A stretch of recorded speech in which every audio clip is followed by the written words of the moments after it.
Good job. We have one more message left, and I'm really excited to have this one. So, listen up. We got some big stories in this one. Do you guys remember in like elementary school when like the teachers and your parents they would come up to you and you'd be like, sweetie, what do you want to be when you grow up? And you know, when you're like 8, you're like, Mom, or your teacher, I want to be like a doctor or a nurse or a pop star. And then they say something, they're usually like, oh, sweetie, shoot for the moon. And even if you miss, you'll land among the stars. And they say, or some other like super cheesy trite saying, right? And then if you get to like middle school, and your teachers, they stop asking, they don't care anymore. But your parents, they still ask. And I remember when I was in middle school, my parents, they were like, what do you want to do when you grow up? And I was like, I want to be a paleontologist. I just thought I was like cool for knowing how to say that word. And as you can see, like that hasn't really worked out for me. Because I hate dirt, I hate outdoors, and I don't really care about dinosaurs. So, didn't work out for me. But you know, usually say something like a little bit more legit, but not really like legit. And then you get to high school, and your parents ask like, and it's not the sweet like, what do you want to be when you grow up? It becomes like, Sarah, what do you want to be when you grow up? And you're like, Mom, I don't know. And then it's, excuse me? You don't know? Well, you only have like 865 days till you graduate. You need to get those college applications in ASAP. Get on it. I remember when I was in high school, I was confused. I was like, I'm literally like 14. How am I supposed to know what I want to do for my whole life? I kept, like, so many people were like, what do you want to do, what do you want to do? And I was like, I don't know. And I changed my mind like 50 times. Because, like, at first I wanted to be this, and then they were like, that's not going to make you enough money. So I decided to be this, and then I did this. And I literally was so confused, changed my mind 50 times. And I kept asking myself, what is my purpose? Do I even have a purpose? Is God ever going to tell me my purpose? And the word purpose, I feel like has become quite the buzzword in our culture today. And it's like scary. Like we hear this word purpose, it feels so big. And we often question our purpose. We make judgments about our worth based on our purpose. And after all these mental hoops that we jump through trying to define our purpose, I think we often find ourselves right back where we should have started in the first place. Who defines our purpose? I want to introduce you guys to a biblical character that was made for a purpose. The same purpose we all have as followers of Jesus. So meet Rahab. This is like a modern day picture of what Rahab could have looked like. I love these, I think they're really cool. But yeah, Rahab, she wasn't your typical biblical figure. In fact, she was like the exact opposite of someone you would view as like an honorable, Proverbs 31, honorable, godly woman. She had a life full of sin. Rahab was actually a prostitute.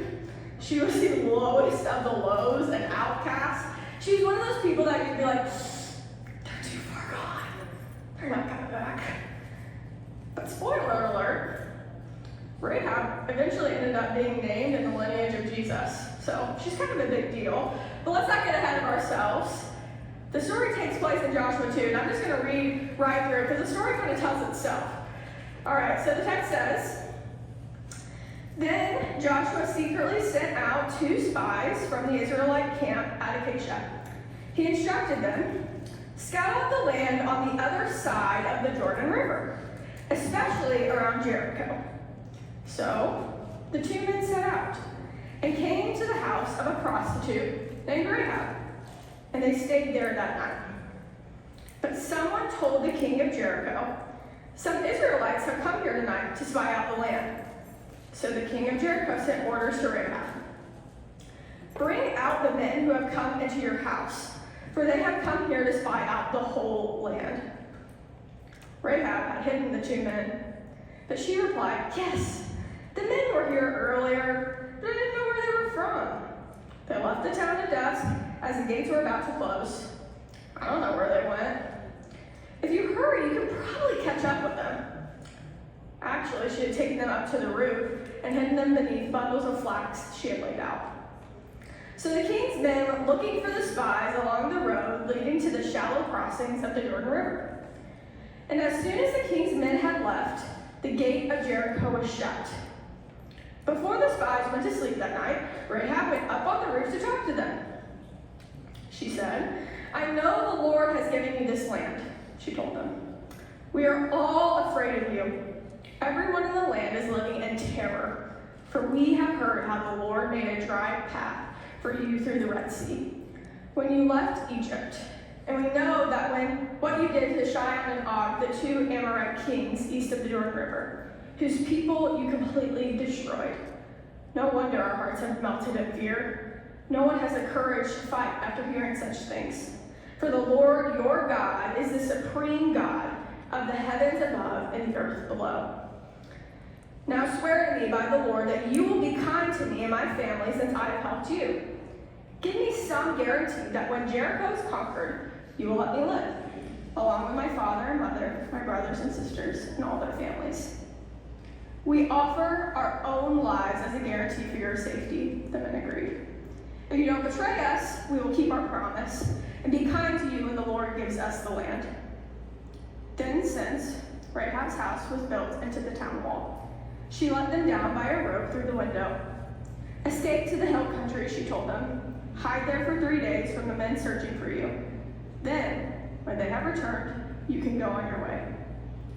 Before they left, the men told her, "We will be bound by the oath we have taken, only if you follow these instructions. When we come into the land, you must leave the scarlet rope hanging from the window through which you let us down. And all your family members, your father, mother, brothers, and all your relatives must be here inside the house. If they go out into the street, you are killed, and will not be our fault. But if anyone lays a hand on people inside this house, we will accept the responsibility for their death. If you betray us, however, we are not bound by this oath in any way." "I accept your terms," she replied, and she sent them on their way, leaving the scarlet rope hanging from the window. I find this to be such a unique and interesting story. See, Rahab was already on the outskirts of society, so she really had no benefit in hiding these spies. And honestly, if you think about it, she had no guarantee that these spies were going to protect her and her family. So it would have been smart for her to get in good graces with the higher-ups, not really to hide the spies. But she had heard of God's faithfulness to the Israelites. She had heard the story of God parting the seas and proclaimed to the spies that she knows their God and knows that He is the supreme one and only God. Rahab feared the Lord. And when the walls of Jericho fell, Rahab and her family, they were the only thing left unharmed. But I do notice something different about Rahab's story. We never get an account of God telling Rahab, like, "Hey, go hide my spies." No, this never happened. Instead, she heard from others about God and His faithfulness. And out of this, she believed and hid the spies. Guys, Rahab had so much from her past. And by our earthly standards, we would probably see her and her lifestyles as being one of the furthest from the Lord. I mean, seriously, sin ruled this woman's life. Yet she ends up being mentioned on the same page as Jesus. Really? But I wonder if any of us, if any of you have ever felt like a Rahab. Someone who is too far gone. Someone who's so far away from God right now that you can't believe that He could possibly still have a purpose for you. I've been there too. My junior year of high school, I hit a really low point. We were in the middle of COVID, and my high school was really cliquey. I don't know if any of you guys have experienced that. But I was more of a floater in high school. It was nice during the school day because throughout the day, about any room I walked into, I had a friend. But on the evenings and on the weekends, it was lonely. I rarely got invited to the group hangouts. I didn't fit. And during all of this, I had put on quite a bit of weight. I became totally obsessive with the way that my body looked. And at this point in my story, I didn't know Jesus all that well. Sure, I knew of him. I had grown up going to church every single Sunday, but I didn't know him personally. And honestly, guys, I was really unhappy. I was a year out from graduating. I had what felt like no friends, no boyfriend, not the best grades. I felt ugly, like a total outcast, lonely, like I had no purpose. And it was at one of my lowest points that I remember God meeting me there. When I felt like I had no purpose for my life, no plan for my life, too terrible of the past, there the Lord was, saying, Sarah, I have a purpose for you. Sarah, I started to work in you. I see you. I hurt with you. Sarah, you're worthy. Get up, daughter. I have a better mission for you. Get up. Guys, let me be clear. God did not make my life perfect.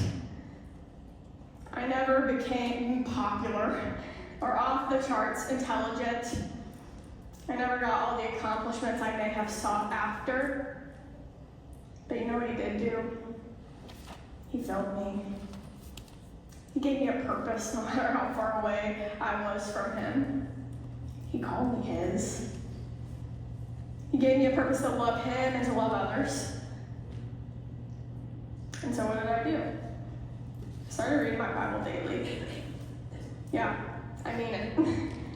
Even on nights where I was hanging out with friends or at sleepovers with my girls, I would sneak away for an hour every night and study His Word. And I'm not saying that's the only way you can interact with the Lord, but that's one of them. And I got real serious about my faith, and some of you in this room need to do the same.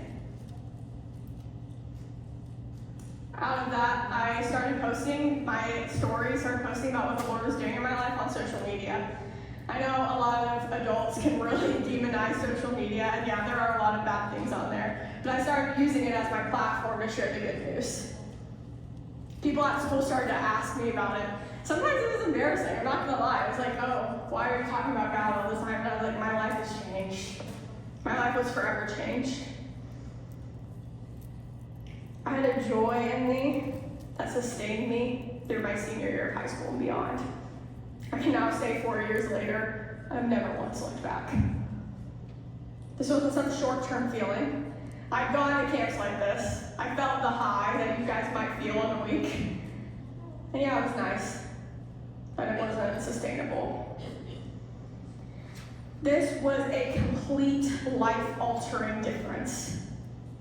And I mean it when I say, once I made it, I never regretted it. I never wished for the life that I had before. And I know some of you won't either. This whole weekend, we've been talking about how we are made for more. And we tried to answer that question of what that more is. We are made for God. We were made in His image, and He wants to be with us. We are made for others.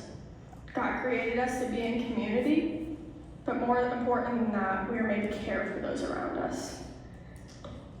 Jesus is even asked what is the most important rule to follow later on in the New Testament, and his reply is this: you must love the Lord your God with all your heart, all your soul, and all your mind. This is the first and greatest commandment. A second is equally important: love your neighbor as yourself. Guys, these are the greatest commandments we have been given by God. And this not only encapsulates our weekend, but the idea that we've been talking about tonight. Purpose.